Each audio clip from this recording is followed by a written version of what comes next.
बुराई पर अच्छाई की जीत की एक ऐसी कहानी जिसके बारे में हम सभी जानते हैं, और वो है रामायण।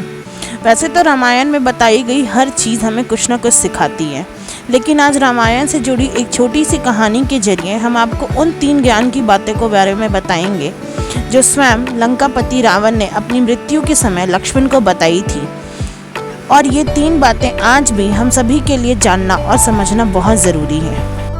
रावण, जो कि स्वयं एक परम ज्ञानी था, लेकिन अपने घमंड और शक्ति की वजह से उसने वो काम कर दिया जो उसे नहीं करना चाहिए था, और वही एक काम उसकी मृत्यु का कारण बना।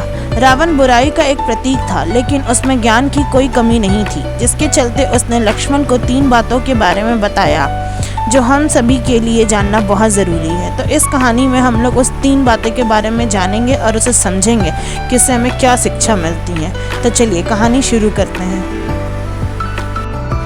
श्री राम द्वारा मारे गए तीर की वजह से जमीन पर पड़ा रावण जिस समय अपनी अंतिम सांसें ले रहा था, तो उस वक्त श्री राम ने लक्ष्मण से कहा कि रावण एक महाज्ञानी पंडित है, उसके जैसा ज्ञान इस संसार में किसी के पास नहीं है।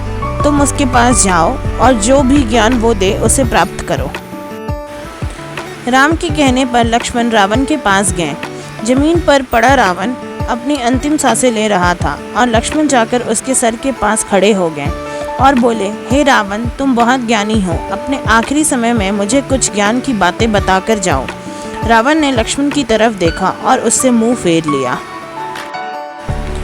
लक्ष्मण ने एक बार फिर यही प्रश्न किया, लेकिन रावण ने लक्ष्मण की तरफ देखा भी नहीं। रावण के इस व्यवहार को देखकर लक्ष्मण को गुस्सा आ गया और वो श्री राम के पास गए और जाकर सारी बात उन्हें बताई। लक्ष्मण की बात सुनकर श्री राम बोले, गुरु से शिक्षा उनके पैरों के पास बैठकर ली जाती है, ना कि उनके सर के सामने खड़े रहकर। राम की बात सुनकर लक्ष्मण रावण के पैरों के पास बैठ गए, जिसके बाद रावण ने उन्हें ज्ञान की वो 3 बातें बताईं जो सिर्फ लक्ष्मण के लिए ही नहीं बल्कि आज भी हम सभी के लिए जानना बहुत ज़रूरी है। पहली बात जो रावण ने लक्ष्मण को बताई, किसी भी शुभ काम को करने में कभी देरी नहीं करनी चाहिए। कोई भी अच्छा काम जितना जल्दी हो सके उसे कर देना चाहिए, और बुरे काम को हमेशा टालते रहना चाहिए। दूसरी बात जो रावण ने लक्ष्मण को बताई, अपने शत्रु या प्रतिद्वंदी को कभी भी कमज़ोर नहीं समझना चाहिए। तीसरी बात जो रावण ने लक्ष्मण को बताई, अपने जीवन की ऐसी गुप्त बातें जिससे आपको भविष्य में परेशानी हो, वो बातें कभी किसी को नहीं बतानी चाहिए, फिर वो चाहे आपका भाई ही क्यों ना हो। इस प्रेरणादायक कहानी से मिलने वाली सीख। दोस्तों, यह 3 ज्ञान की बातें आज भी हम सभी के लिए बहुत ज़रूरी है। हमें अच्छे और सही कामों को करने में कभी भी देरी नहीं करनी, और बुरा तो कभी करना ही नहीं चाहिए। अच्छे काम को करने का नतीजा हमेशा अच्छा मिलता है, लेकिन गलत काम करने का नतीजा हमेशा गलत ही होता है। कभी कभी हमारे गलत काम ही हमारे अंत का कारण बन जाते हैं। रावण के अंत का कारण भी उसके गलत और बुरे काम ही थे। बिजनेस, स्पोर्ट्स, स्टडी या फिर निजी ज़िंदगी में हमें कभी भी अपने प्रतिद्वंदी या अपने शत्रु को खुद से कम नहीं समझना चाहिए। हमारा प्रतिद्वंदी हमारा दुश्मन नहीं होता, लेकिन अगर हमें उससे आगे बढ़ना है तो हमें हमेशा ये याद रखना चाहिए कि वो भी हमसे आगे निकल सकता है। इसलिए हमेशा अपनी तैयारी पूरी रखें और ये ना सोचें कि आपका कॉम्पिटिटर आपके सामने कुछ भी नहीं है।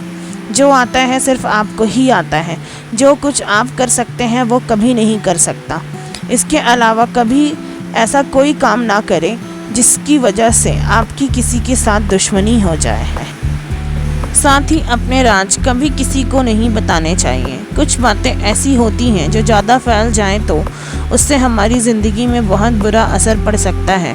इसलिए ऐसी बातें जो आप नहीं चाहते कि हर किसी को पता चले, तो उन्हें हमेशा सीक्रेट ही रखें, ताकि भविष्य में आपको उनके फैलने का डर ना हो। साथ ही कई बार दूसरे भी हम पर भरोसा करके हमें अपने कुछ सीक्रेट्स बता देते हैं, तो उन्हें भी आप किसी को ना बताएं, और कोशिश हमेशा ये करें कि ज़िंदगी में कुछ ऐसा गलत काम ना करें जिसको छुपाने की ज़रूरत पड़ जाए। उम्मीद है ये 3 ज्ञान की बातें आपके काम आई होंगी, और इस छोटी सी वीडियो से, स्टोरी से आपको कुछ अच्छा सीखने को भी ज़रूर मिला होगा। ऐसे ही और प्रेरणादायक कहानी सुनने के लिए हमारे चैनल से जुड़े रहें, हमारे चैनल को सब्सक्राइब करें। और ये अगर वीडियो आपको अच्छी लगी हो तो वीडियो को लाइक और ज़्यादा से ज़्यादा शेयर ज़रूर करिए। और हमारे चैनल पे बेल आइकन है, उसको भी ज़रूर दबाइए ताकि अगर कोई और वीडियो अपलोड हो तो उसका नोटिफिकेशन आपको मिल जाए। तब तक के लिए धन्यवाद। मिलते हैं फिर से नए वीडियो में एक नई कहानी के साथ।